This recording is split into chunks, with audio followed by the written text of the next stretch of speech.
Eu nunca conheci o meu pai.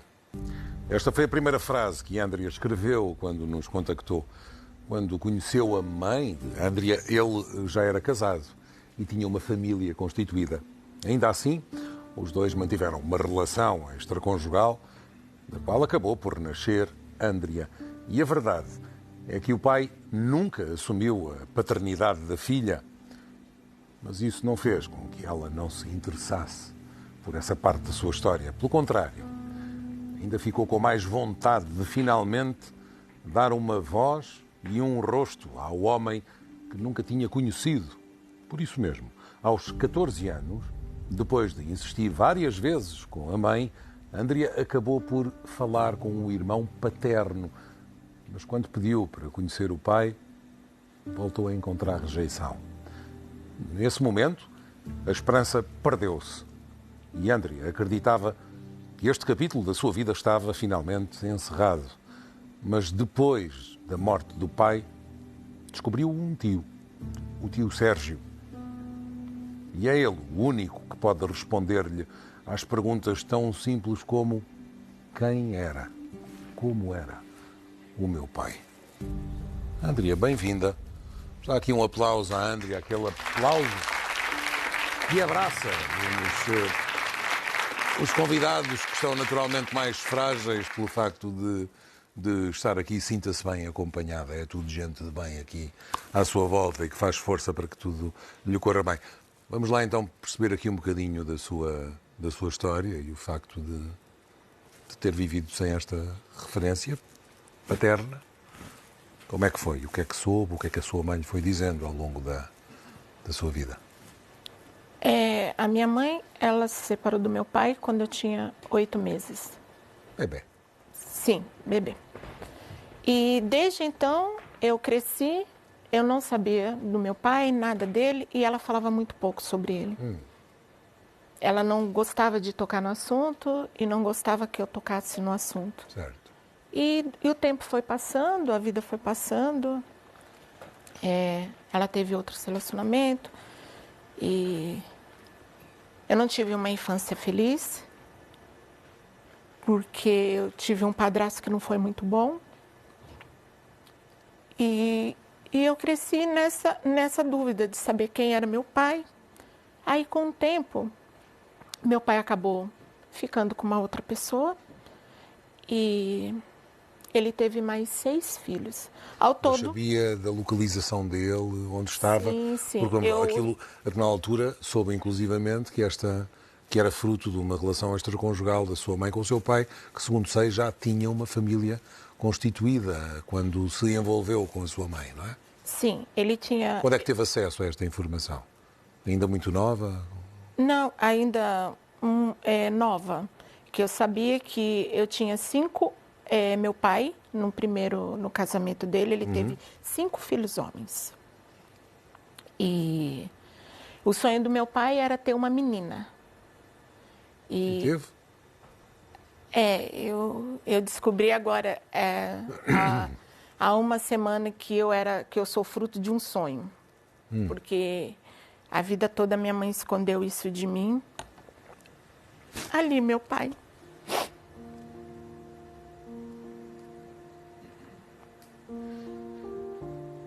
Com quem nunca teve uma relação, não é? Na verdade, nunca conheceu verdadeiramente o seu pai.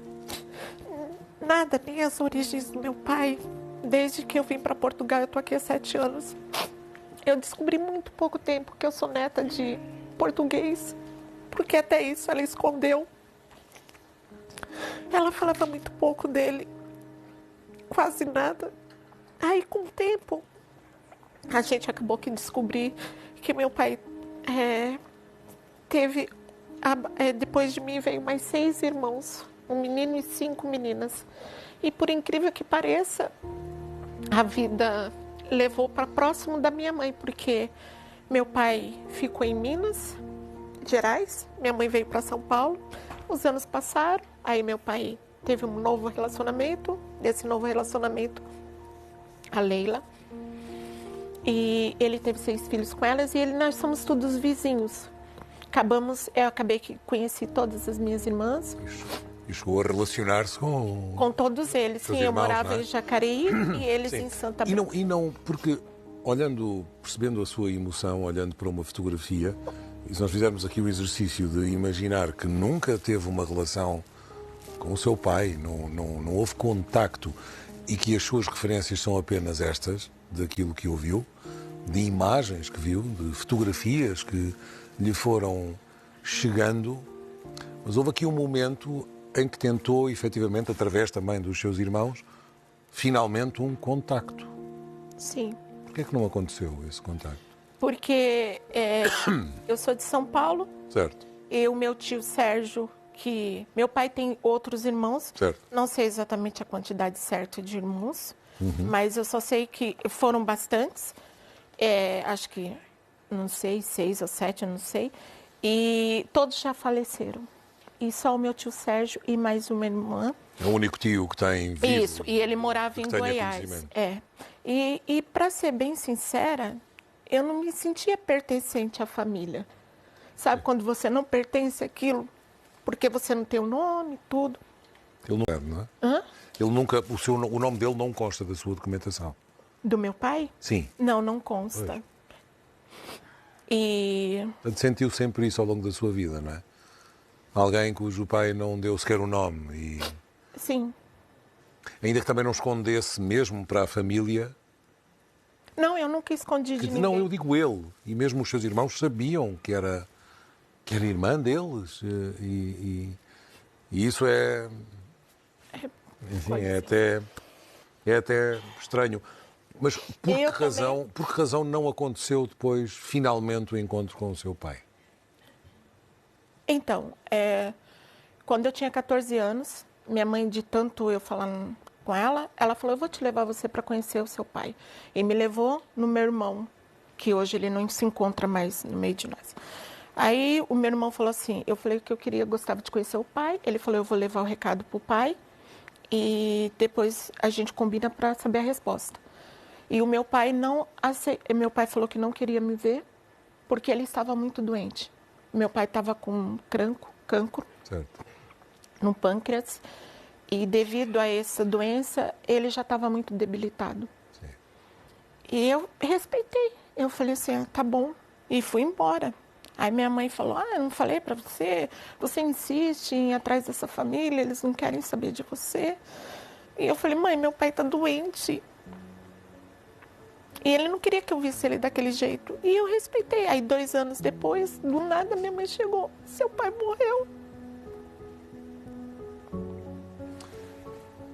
Certo. Segundo sei, aqui os seus irmãos, ou um em particular, terá dito que o seu pai, ali na reta final, falava muito em si. E essa terá sido uma das razões, vamos lá, assumindo que há aqui um arrependimento da parte dele de não ter estado na sua vida e quando é então diagnosticado com este cancro que, como sabemos, enfim, o pâncreas é muito complicado, ele acaba por então dizer, eu não quero que ela guarde de mim esta memória e não quis então estar consigo. Sim. Eu entendo perfeitamente. E então não lhe resta outra alternativa senão continuar a viver aquele registro que tinha vivido até aqui, que é assente numa imagem, em fotografias, porque nunca viu pessoalmente o seu pai e nutre por ele este amor, efetivamente nunca não é vivido, é convivido, o que é absolutamente inacreditável. Este tio de que fala, o tal tio Sérgio, de repente para si, sabendo da existência dele, transforma-se numa espécie de reduto, porque é a única pessoa que pode passar-lhe informações sobre o seu pai, porque no fundo não tem mais ninguém para fazer isso. Não conhece este tio? Não, nunca vi. É assim, eu tenho um pouco contato com ele. Falei, acho que 1 ou 2 vezes. Trocaram umas mensagens breves sim. nas redes sociais, mas trouxe-lhe pelo menos a confirmação de que ele existe, que está ali, que é o seu tio. Sim. E acha que ele teria abertura para estar consigo e falar-lhe sobre o seu pai? Porque no fundo é isso que quer, não é? Eu acredito que sim, porque assim, as poucas vezes que a gente conversou pelas redes sociais, ele sempre se mostrou uma pessoa muito disposta, me chama de Dedéia mesmo nunca ter me conhecido. Portanto, estará disponível para lhe passar essa informação. Ele está onde a viver? Meu tio mora em Goiás e no Brasil. No Brasil. No Brasil, em Goiás. E como eu morava em São Paulo, era muito distante. E eu, assim, eu nunca tive essa... Portugal ainda é mais distante. Mas o seu tio Sérgio? Ele já está com 80 anos. Mas ele está cá.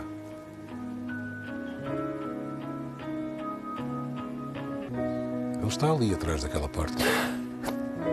Ele veio do Brasil. Nós trouxemos o seu tio para o poder conhecer, Deixar ele vir. para o abraçar pela primeira vez e para ouvir da boca dele quem era o seu pai. É essa a pergunta aqui atrás cá. Está pronta? Posso pedir para a porta se abrir? Vamos conhecer o seu tio? E o Sérgio vem aí. A porta que se abra, vamos lá.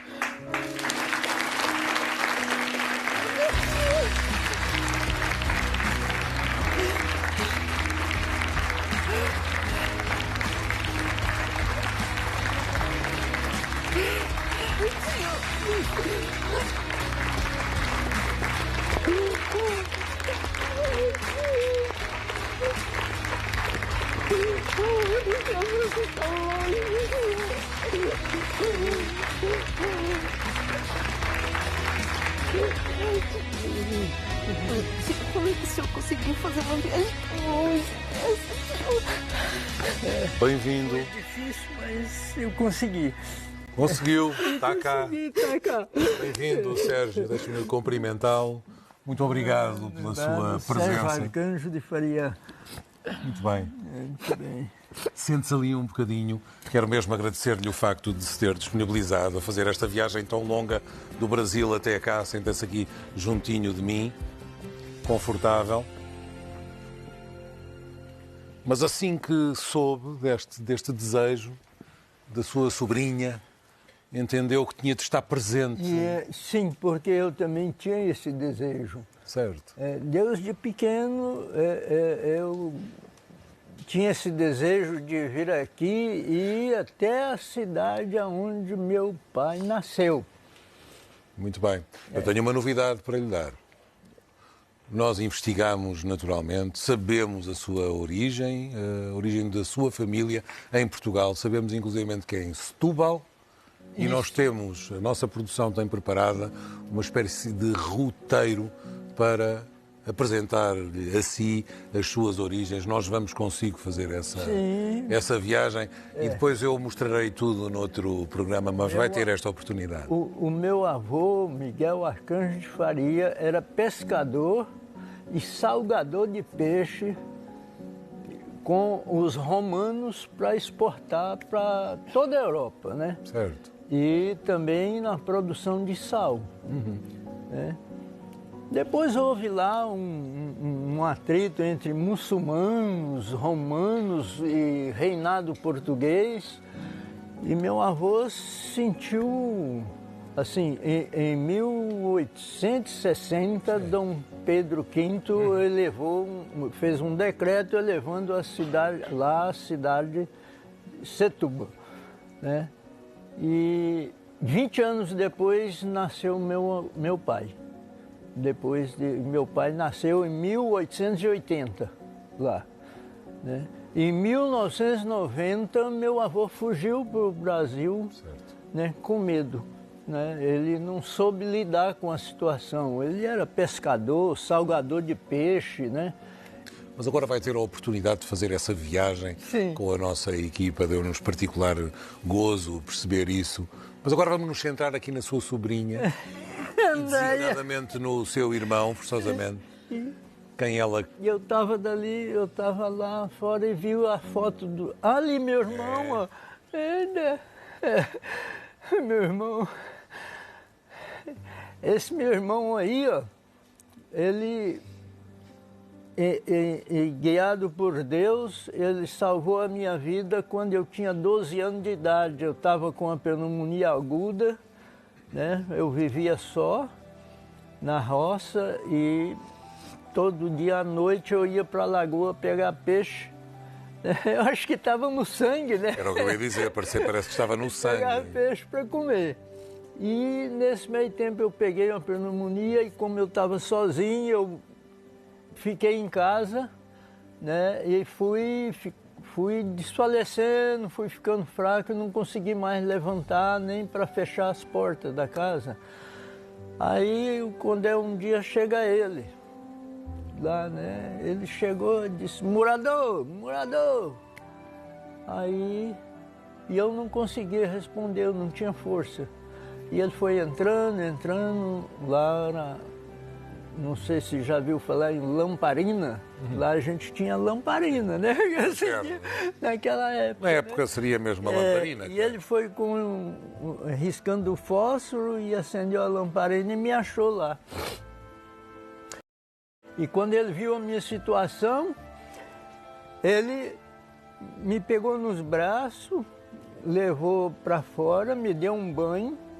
Ele esquentou uma água no fogão de lenha e colocou numa bacia lá fora, me deu um banho, pegou uma camisa dele, tirou da mala uma camisa xadrez, nunca esqueci essa camisa, vestiu e me pôs eu nas costas e foi para a estrada. Hoje é a Belém-Brasília, né? Na época era uma estrada vicinal de Séries. E lá ele ficou a cercar carros, para levar meu irmão. Aí vinha um senhor da roça, que trabalhava em terra de feijão, estava vindo para casa, para um vilarejo que na época tinha o nome de Pitaceso. Hoje é uma cidade muito boa, Nova Glória, né? E ele parou, o cara, ele falou, quero levar meu irmão para o hospital lá nessa cidade de Séries. Aí o cara olhou e falou, mas esse aí é o filho do Mano Arcanjo, eu conheço ele. Ele falou, pois é, meu irmão. Aí ele pôs eu no jipe, virou para trás e levou eu para... Tu salvou-o, no fundo, não é? Fiquei 5 dias no hospital e ele cuidando de mim, ele sentava no chão lá, perto de onde eu estava. Ficou lá esses 5 dias. Voltou quando o médico deu alta, me levou para casa, o médico deu uma injeção, falou assim, olha, um dia sim, um dia não. Um dia sim, um dia não. E ele foi para casa e ele me levava para tomar essa injeção, um dia sim, um dia não. Daí no 4º dia, na 4ª injeção, ele pediu o farmacêutico. O senhor não pode ir lá na nossa casa aplicar essa injeção no menino não, que eu não estou conseguindo vir com ele aqui. É longe, 3 quilômetros, né? 3.000 metros. Aí o farmacêutico, não, eu conheço o pai dele, eu monto na bicicleta e vou. Aí o farmacêutico ia lá em casa para dar a injeção. E eu fiquei bom, quando eu fiquei bom, ele foi embora. Mas manteve contacto com o seu irmão? Nunca mais. Aí, quando ele adoeceu, ele estava indo para o hospital, quando estava indo para a UTI, ele falou assim, eu queria ver o Sérgio. E alguém me ligou, dá 1.700 e poucos quilômetros de distância, alguém me ligou e falou que era ele que estava indo para a UTI. E eu tenho, toda a vida eu tenho um Fusquinha, né? 73. Aí eu peguei esse Fusquinha e pus gasolina assim, e fui embora para São Paulo. Certo. Cheguei no outro dia lá. E vi ele ainda. Ainda conseguiu ver ainda com vida? Consegui ver. Ele não falava... Mas espera lá, quando isto lhe acontece, de estar doente e o seu irmão, o pai da Andrea, ter feito tudo aquilo que nos contou, é uma história, é uma vida cheia de histórias. Eu ficava aqui a ouvi-lo, claro, naturalmente. Mas isto acontece e depois é uma vida inteira sem contacto um com o outro. Sim. mais à frente soube da existência desta... Sim, mais à frente eu soube, através da outra sobrinha minha, Certo. Daniela. Irmã dela. E sim, irmã dela, eu fiquei sabendo. E Daí, agora, quando foi contactado, de repente, perceber que esta... ano passado, né? Foi. É quando ela o encontrou. No fundo, como é que reagiu a este contacto, a esta mensagem? Eu fiquei assim, emocionado, né? Porque a outra sobrinha minha disse que de início ela ficou assim meio redil, porque ela era filha de outra mãe, né? E ela ficou assim, mas depois ela caiu em si e disse, olha, mas é filha do meu pai, né? Claro. Então, ela foi e me colocou em contato com ela aqui. Muito bem. E a gente conversou muito, né? A gente conversou muito no telefone, né? Agora estão juntos e têm muito de conversar. Faltava muito, este abraço. Só vi o rosto dela só lá na tela no Mas agora está mensagem. aqui. Agora está aqui. Cá estou. Ele Muito fala que eu gosto pareço em muito com a meu conhecer-vos. irmão. Ele fala Muito que gosto é em conhecer-vos, ainda bem que sai daqui, enfim, mais aconchegada com a presença do seu tio. Tem muito de conversar. Eu gostaria de agradecer ao programa. Eu acompanho o seu trabalho já tem algum tempo, desde que eu cheguei em Portugal. E admiro muito o seu trabalho. Muito obrigado. E eu quero agradecer também a senhora que eu cuido. Eu sou cuidadora aos fins de semana. E graças a ela que eu cheguei até aqui, porque foi... Deu-lhe muito apoio. Ela me apoiou, ela falou, escreve para o programa, porque eles vão gostar de ouvir a sua história. Em boa hora o fez, porque é o que está a acontecer. Não saiam daqui, eu vou-me despedir das pessoas lá em casa, mas já volto. Sim. É um contador de histórias aqui o Sérgio. A Andrea nunca conheceu o pai e sempre...